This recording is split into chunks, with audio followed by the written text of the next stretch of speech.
وَإِذَا سَأَلَكَ عِبَادِي عَنِّي فَإِنِّي قَرِيبٌ أُجِيبُ دَعْوَةَ الدَّاعِ إِذَا دَعَانِ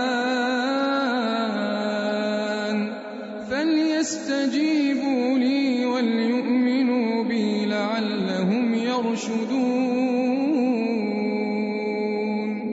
اور جب میرے بندے آپ سے میرے بارے میں پوچھیں تو کہہ دیجئے بے شک میں تو قریب ہوں، میں پکارنے والے کی پکار کا جواب دیتا ہوں جب بھی وہ مجھے پکارے۔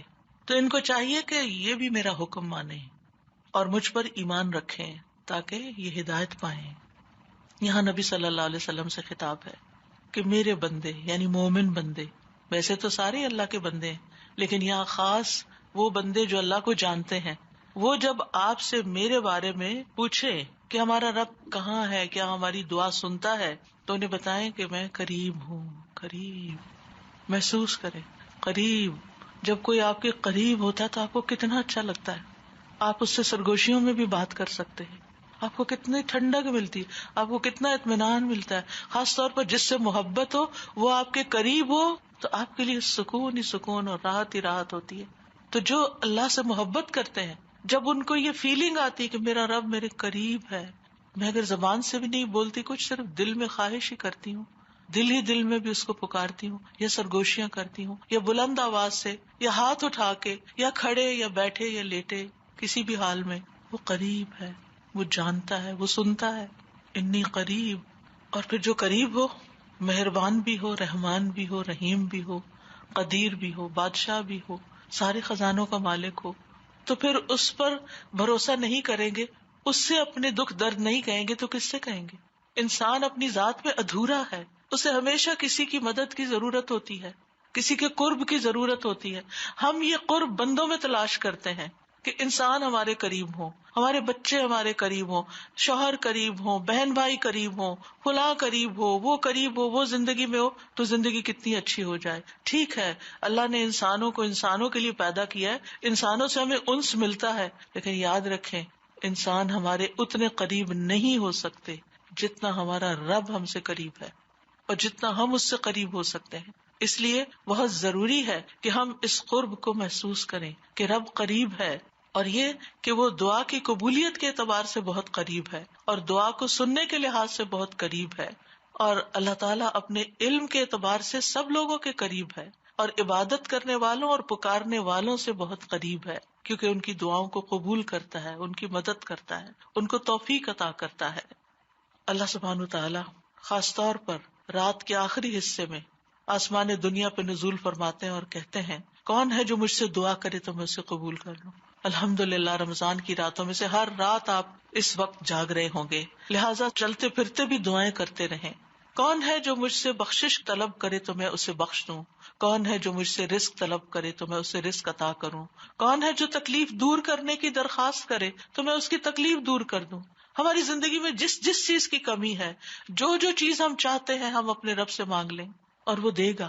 ضرورت اس بات کی کہ ہمارے مانگنے میں تڑپ ہو، خلوص ہو، یقین ہو اور اس کی اطاعت بھی ہو، اس کے شکر گزار بھی ہوں اور اس کی بڑائی بیان کرنے والے بھی ہوں۔ یاد رکھیے بندے اور رب کے بیچ میں کسی واسطے کی ضرورت نہیں ہے کہ کسی اور کو آپ اپنا ایمبیسڈر بنا کے بھیجیں کہ آپ اللہ تعالیٰ سے میرے لیے کہیں۔ ٹھیک ہے، کسی کو بھی کہہ سکتے، لیکن آپ خود بھی کریں۔ آپ کا رب آپ سے دور نہیں ہے، وہ آپ سے بھی قریب ہے۔ وہ جتنا اس کا رب ہے نا اتنا ہی وہ آپ کا رب بھی ہے۔ اپنے رب کو اپنا سمجھیں اور رب پر مان رکھیں اور رب سے مانگیں۔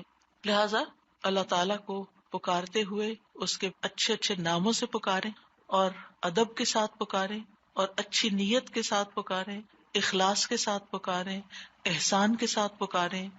پکار کا جواب آئے گا، اجیب دعوت الداعی اذا دعانی، میں جواب دیتا ہوں پکارنے والے کی پکار کا جب بھی وہ مجھے پکارتا ہے۔ آپ پکارتے ہیں یا اللہ، اللہ تعالیٰ آپ کو جواب دیتا ہے۔ اس کو محسوس کریں، یہ اللہ تعالیٰ کا فرمان ہے، اللہ تعالیٰ کہہ رہا ہے، اللہ کی بات سچی بات ہے، یقینی بات ہے، پکی بات ہے، ایسا ہی ہوتا ہے۔ اللہ تعالیٰ دعاؤں کو ضائع نہیں کرتا، کسی کو نامراد نہیں لوٹاتا، وہ دعاؤں کا سننے والا ہے۔ اس لیے جو دعا مانگے اس کو چاہیے کہ وہ پورے یقین کے ساتھ مانگے، کیونکہ دعا ایک عبادت بھی ہے۔ اور دعا سے زیادہ کوئی چیز معزز نہیں.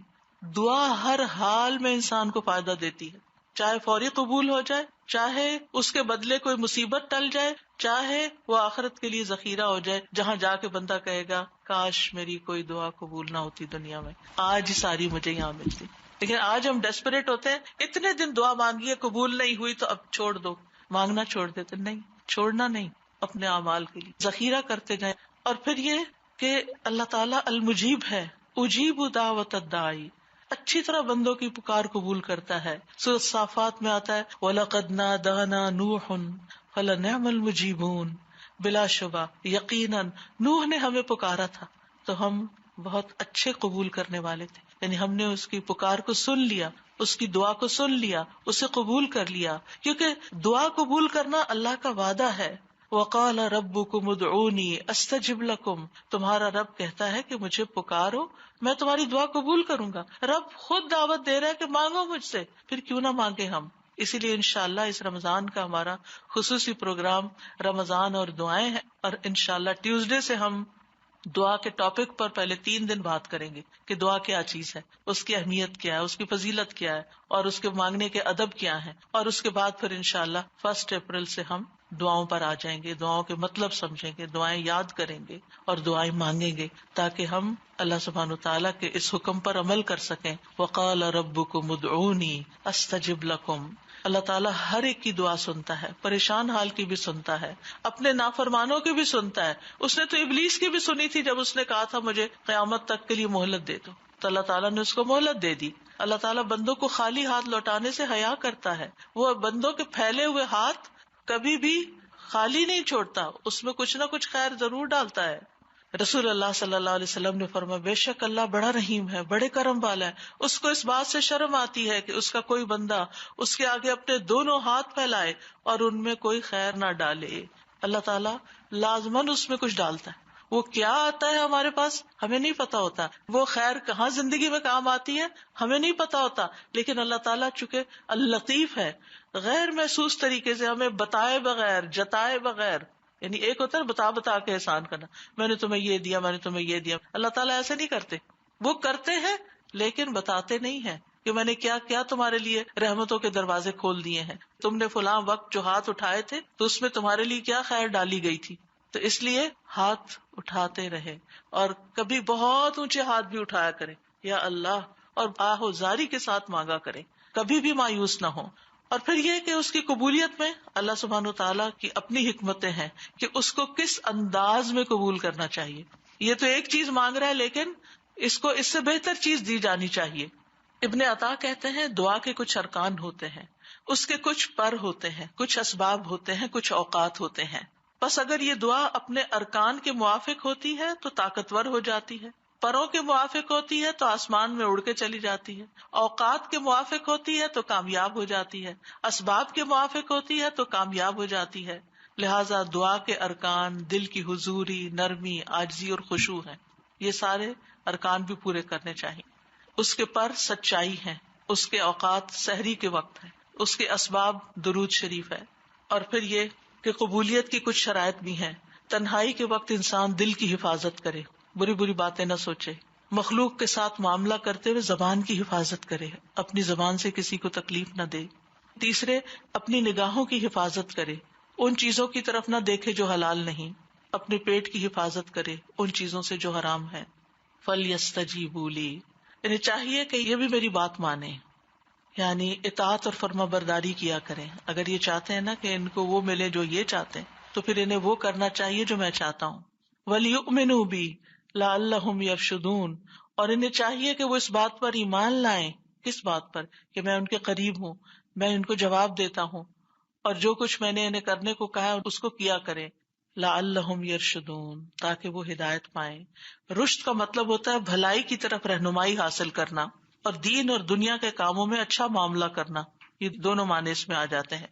تو ایمان لانے اور اللہ تعالیٰ کی اطاعت کرنے میں فائدہ ہی فائدہ انسان کا. یعنی اطاعت صرف دعاؤں کی قبولیت کے لیے نہ کرے کہ میں اچھے کام کر لوں تاکہ میری دعا قبول ہو جائے، وہ ویسے بھی کرے کیونکہ اللہ تعالیٰ کے احسانات اتنے ہم پر ہیں کہ جو بھی وہ حکم دے ہمیں اس کا انکار نہیں کرنا چاہیے. اور ویسے بھی آپ دیکھیے وَمَن يَتَّقِ اللَّهَ يَجْعَل لَّهُ مِنْ أَمْرِهِ يُسْرًا. جو اللہ کا تقوی اختیار کرتا ہے اللہ تعالیٰ اس کے کاموں میں آسانی پیدا کر دیتا ہے. اللہ تعالیٰ فرماتے ہیں فَأَمَّا مَنْ أَعْطَى وَاتَّقَى وَصَدَّقَ بِالْحُسْنَى فَسَنُيَسِّرُهُ لِلْيُسْرَى. بس لیکن وہ جس نے دیا، دینے والا ہے، اور نافرمانی سے بچا اور اس نے سب سے اچھی بات کو سچ مانا تو یقیناً ہم اسے آسان راستے کی سہولت دیں گے، اس کے لیے آسانیاں پیدا کر دیں گے، اس کے راستے کھل جائیں گے. تو رمضان کی آیات کے درمیان میں یہ آیت لائی گئی ہے. اس سے آپ اندازہ لگا سکتے ہیں کہ رمضان کے ساتھ دعاؤں کا کتنا بڑا تعلق ہے.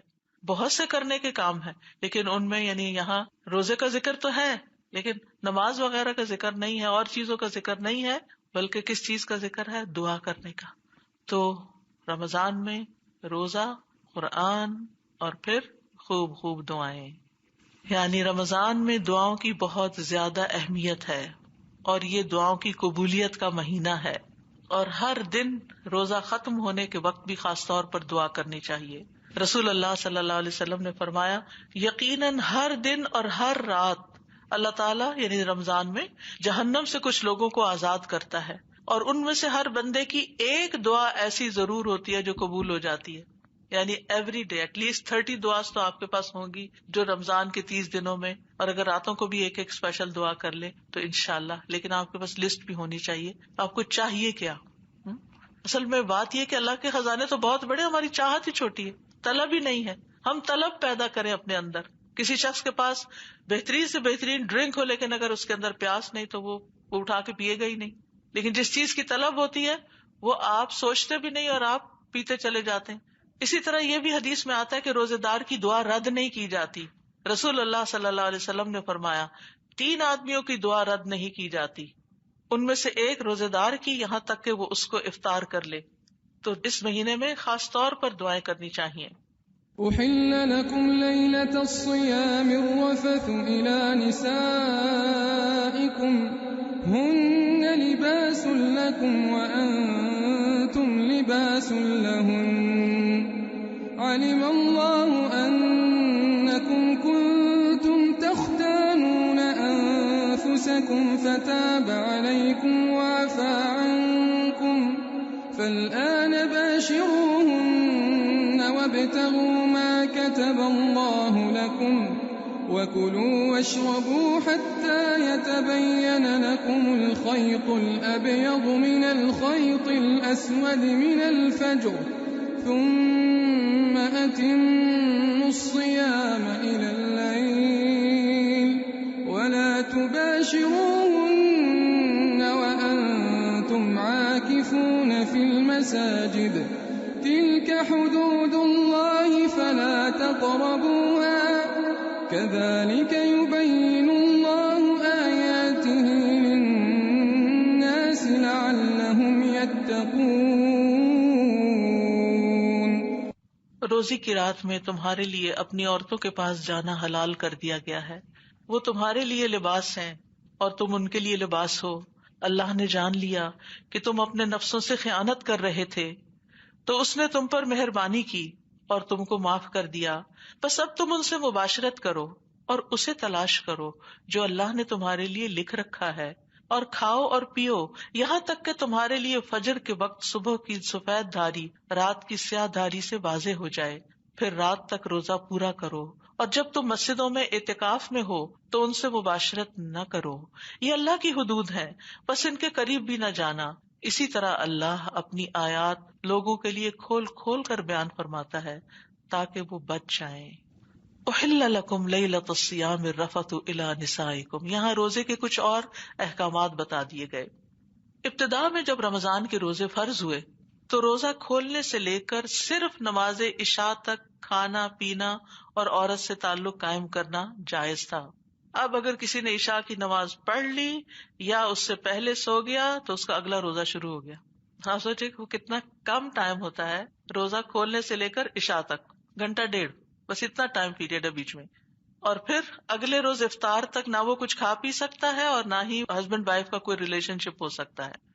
اب یہ ہے کہ بعض لوگ جو تھے وہ ضبط نہیں کر سکے تو انہوں نے آفٹر عشاء بھی ریلیشن شپ قائم کر لیا. ابن عباس کہتے ہیں کہ نبی صلی اللہ علیہ وسلم کے دور میں جب لوگ عشاء کی نماز پڑھ لیتے تو ان پہ کھانا پینا اور بیویاں حرام ہو جاتی اور اگلی شام تک کے لیے روزے دار ہو جاتے، تو اللہ تعالیٰ نے یہ آیت نازل کی۔ اب ہوا یہ کہ ایک صحابی تھے قیس بن سرما، افطار کا وقت آیا تو وہ اپنی اہلیہ کے پاس آئے اور ان سے پوچھا کیا تمہارے پاس کچھ کھانا ہے؟ انہوں نے کہا نہیں۔ کہنے لگی میں کہیں جاتی ہوں اور آپ کے لیے کھانے کا بندوبست کرتی ہوں۔ وہ سارا دن محنت مزدوری کرتے تھے، ان پر نیند غالب آ گئی اور وہ سو گئے۔ ظاہر سارا دن روزہ رکھ کے انسان تھکا ہوا آئے اور کچھ کھانے کو نہ ہو تو آرام کرنے کے لیے لیٹے ہوں گے اور سو گئے۔ جب ان کی اہلیہ ان کے پاس آئیں، سویا ہوا دیکھ کر کہنے لگی ہائے تمہاری محرومی۔ وہ دوسرے دن دوپہر کے وقت بھوک کے مارے بے ہوش ہو گئے۔ یہ واقعہ نبی صلی اللہ علیہ وسلم سے ذکر کیا گیا تو اس وقت یہ آیت نازل ہو گئی، احل لکم لیلۃ الصیام الرفث الی نسائکم، کہ تمہارے لیے روزوں کی رات اپنی بیویوں کے پاس جانا حلال کر دیا گیا۔ اس پر صحابہ کرام بہت خوش ہوئے، یعنی کھانا پینا بھی صبح تک، سحری تک، اور بیوی کے پاس جانا بھی حلال کر دیا گیا۔ ہمارا دین جو ہے یہ ایک فطری دین ہے۔ اللہ تعالیٰ نے انسان کے اندر جو ضرورتیں رکھی ہیں ان کو حلال طریقے سے پورا کرنے میں ثواب ہے، گناہ نہیں۔ ہسبینڈ وائف کا جو ریلیشن شپ ہے وہ رمضان کی رات میں منع نہیں، کیونکہ بعض لوگ سمجھتے ہیں کہ زیادہ پائرٹی یہ ہے اور زیادہ نیکی اور ثواب یہ ہے کہ ہم سارے دنیا کے کام چھوڑ کے بس صرف عبادت عبادت عبادت ہی کریں۔ جو لوگ ایسا کرتے ہیں وہ عبادت سے بھی پھر اکتا جاتے ہیں، تو اس لیے بیلنسڈ لائف ہونا بہت ضروری ہے۔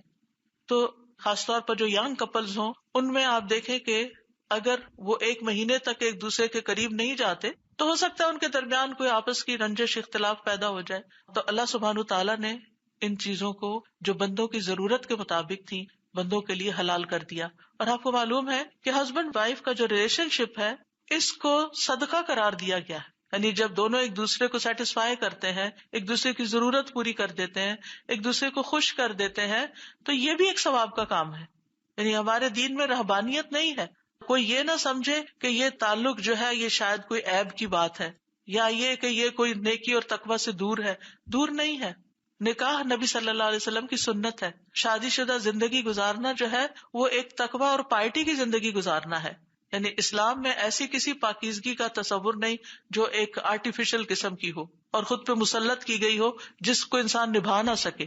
قرآن مجید میں آتا ہے نصارہ کے بارے میں، کرسچنز کے بارے میں، کہ انہوں نے اپنے اوپر رہبانیت فرض کر لی۔ ما كتبناها علیہم، ہم نے نہیں ان پہ لکھی تھی۔ فما رعوها حق رعایتها، پھر ہوا کیا کہ انہوں نے اس کا حق ادا نہیں کیا، وہ اس کی رعایت ہی نہ کر سکے، جو کچھ انہوں نے کہا تھا وہ پورا بھی نہیں کیا۔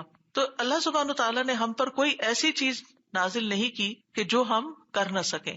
پھر اس کے ساتھ یہ آیت بھی نازل ہوئی، وَكُلُوا وَاشْرَبُوا حَتَّى يَتَبَيَّنَ لَكُمُ الْخَيْطُ الْأَبْيَضُ مِنَ الْخَيْطِ الْأَسْوَدِ مِنَ الْفَجْرِ۔ صرف ہسبینڈ وائف کا ریلیشن شپ ہی نہیں رات کو جائز بلکہ کھانا پینا بھی جائز ہو گیا۔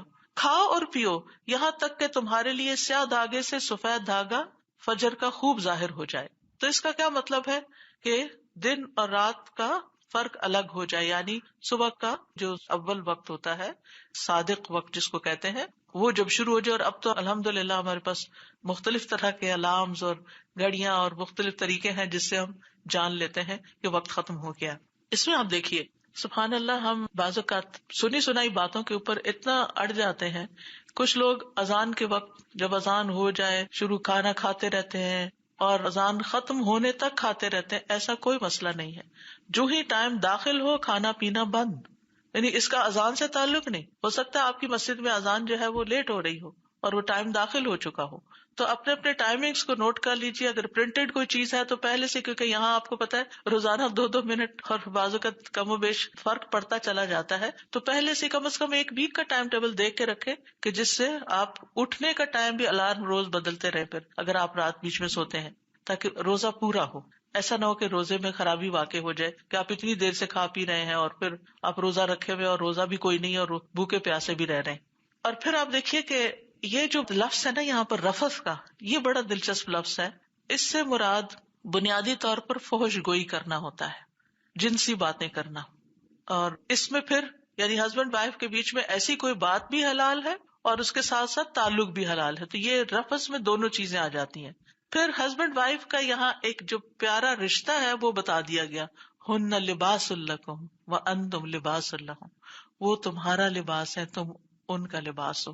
لباس کیا کرتا ہے؟ لباس انسان کو بیوٹیفائی کرتا ہے، لباس انسان کو گرمی سردی سے بچاتا ہے، لباس انسان کو پروٹیکشن دیتا ہے، لباس انسان کے عزت اور وقار میں اضافہ کرتا ہے، انسان کے مقام اور مرتبے میں اضافہ کرتا ہے۔ لہٰذا یہاں پر یہ جو کہا گیا کہ وہ تمہارا لباس اور تم ان کا لباس ہو، اور لباس اور جسم ایک دوسرے کے بہت قریب ہوتے ہیں، لہٰذا کوئی ایسا کام نہیں کرنا چاہیے کہ جس سے ہسبینڈ وائف میں، یعنی کہ نہ ہسبینڈ کی طرف سے نہ وائف کی طرف سے، کہ دونوں کے درمیان رفٹ کریٹ ہو جائے یا ایسے اختلافات ہوں کہ جو دونوں کو ایک دوسرے سے دور کر دیں۔ اور اس رشتے کو نبھانے کے لیے دونوں کو کوشش کرنی چاہیے، کیونکہ خالی بیوی قربانی کرتی رہے تو اس سے رشتہ نہیں بنتا۔ کیونکہ ہمارے معاشرے میں افسوس کے ساتھ یہ کہنا پڑتا ہے کہ بعض اوقات صرف عورت سے ایکسپیکٹ کیا جاتا ہے کہ وہی اچھی ہو، وہی ہر چیز برداشت کر لے اور وہی اس رشتے کو قائم کرے اور وہی اطاعت گزار اور فرما بردار ہو۔ یقیناً ہو، لیکن جب تک ہسبینڈ جس کو قوام بنایا گیا ہے وہ صحیح طور پر ایفرٹ نہیں کرے گا اپنی ذمہ داریاں پوری کرنے کی، تو یہ رشتہ خوبصورت بنیادوں پر استوار نہیں ہو سکتا۔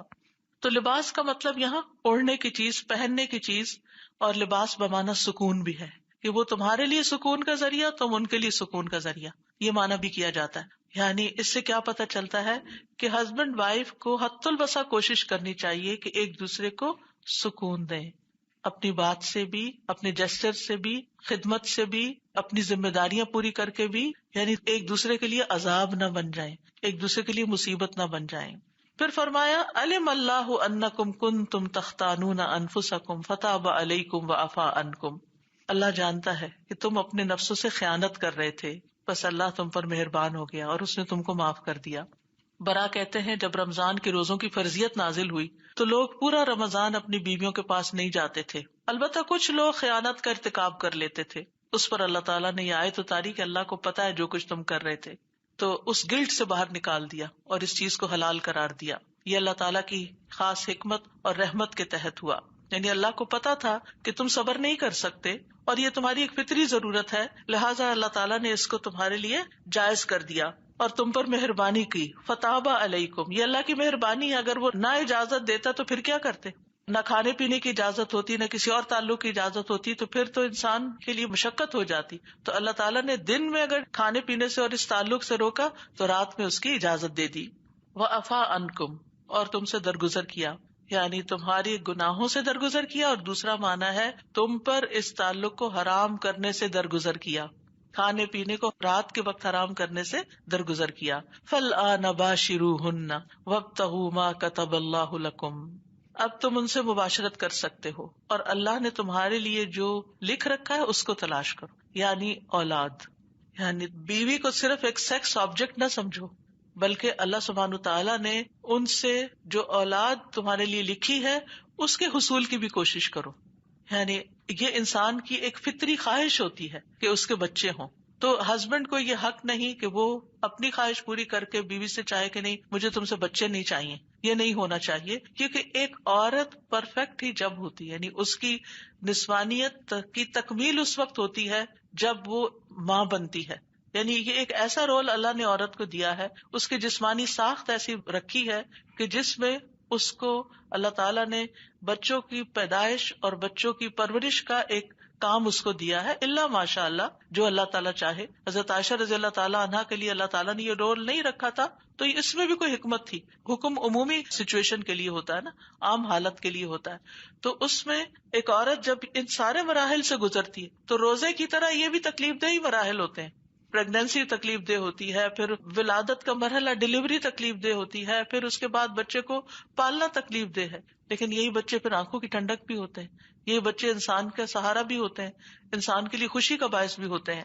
تو اس لیے اللہ تعالیٰ نے یہاں پر مباشرت کا بھی حکم دیا اور اس کے ساتھ ساتھ اس مباشرت کے نتیجے میں اولاد حاصل کرنے کا بھی۔ وَكُلُوا وَاشْرَبُوا حَتَّى يَتَبَيَّنَ لَكُمُ الْخَيْطُ الْأَبْيَضُ مِنَ الْخَيْطِ الْأَسْوَدِ مِنَ الْفَجْرِ، اور پھر رات کے وقت تمہارے لیے کھانے پینے کو بھی حلال قرار دیا۔ یہاں سفید اور سیاہ دھاگے سے مراد سفید دھاگا دن ہے اور سیاہ دھاگا رات ہے، یعنی جب رات اور دن سپلٹ ہونے لگے، یعنی رات ختم ہو کر دن نکلنے لگے تو پھر کھانا پینا چھوڑ دو۔ کچھ لوگوں نے یہ بھی کیا کہ اپنے سرانے کے نیچے سیاہ دھاگا اور سفید دھاگا رکھا اور ان کو دیکھتے رات اٹھ کے کہ نظر کیا آ رہا ہے، تو اس سے یہ مراد نہیں۔ جب وہ نبی صلی اللہ علیہ وسلم کے پاس بات لائی گئی تو آپ نے فرمایا پھر تمہارا تکیہ تو بہت وسیع ہوگا، کیونکہ دن اور رات کا فرق تو آسمان میں نظر آتا ہے۔ اور پھر یہ ہے کہ یہاں پر طلوع فجر تک سحری کھانا اللہ تعالیٰ نے چونکہ جائز قرار دیا، تو یاد رکھیے سحری کھانا مستحب ہے، سحری کھانی چاہیے، چاہے ایک کھجور ہی کیوں نہ ہو، چاہے ایک پانی کا گلاس ہی کیوں نہ ہو، کیونکہ سحری بابرکت کھانا ہے، تو اس برکت کے کھانے کی وجہ سے ہماری صحت بہتر ہوتی ہے، روزہ اچھا گزرتا ہے. اور اسی طرح یہ ہے کہ جتنی دیر انسان سحری کھاتا ہے فرشتے انسان کے لیے دعائیں کرتے ہیں.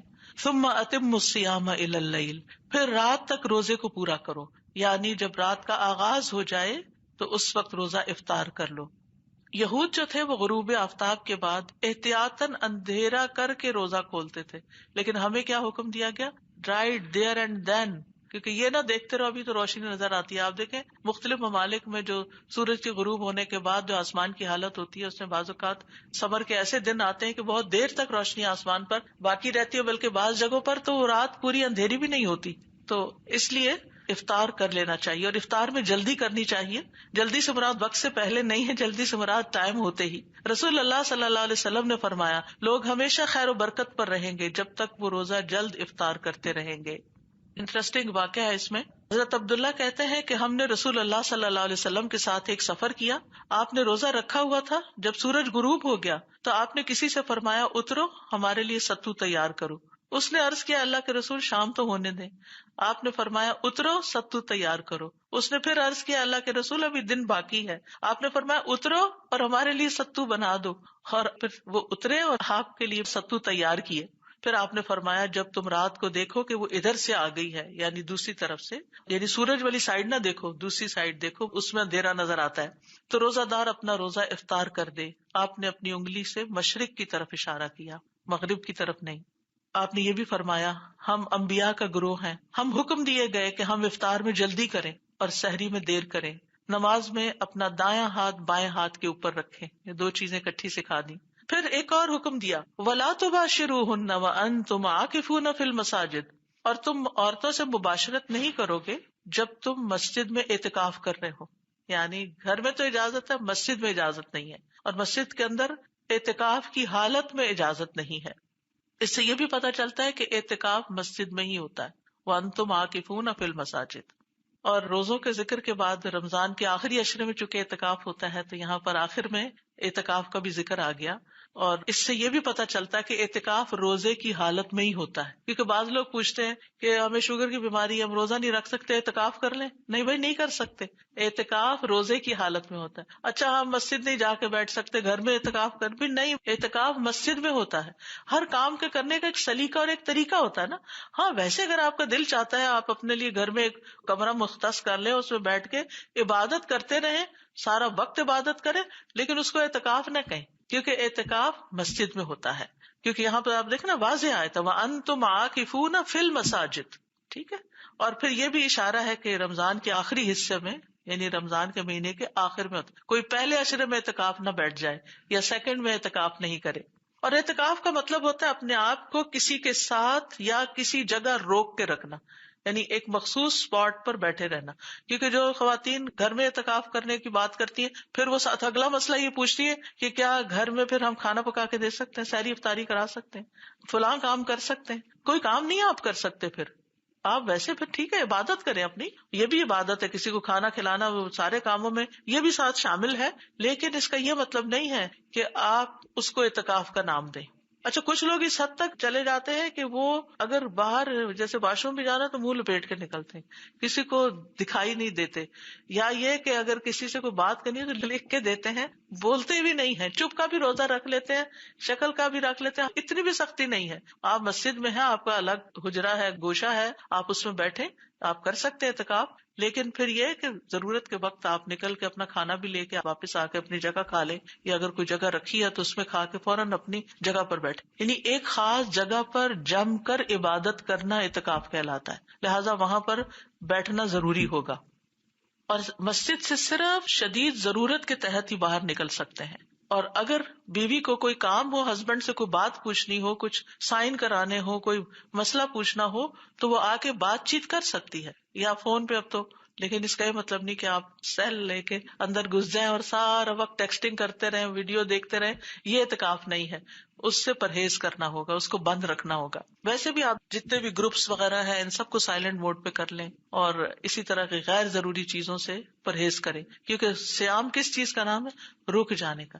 یعنی لازم کرنا ہے کہ جو کام ہم روٹین میں سارا سال کرتے ہیں ان میں سے بہت سے جائز حلال صحیح کام بھی ہم نے رمضان میں نہیں کرنے، اس کی بجائے زیادہ تر ہم نے عبادت کرنی. اور عبادت میں نمازوں اور روزے کے بعد قرآن اور پھر دعائیں، یہ 4 چیزیں جو ہیں ان کو لازم کرنا، اور اس کے ساتھ صدقہ خیرات بھی.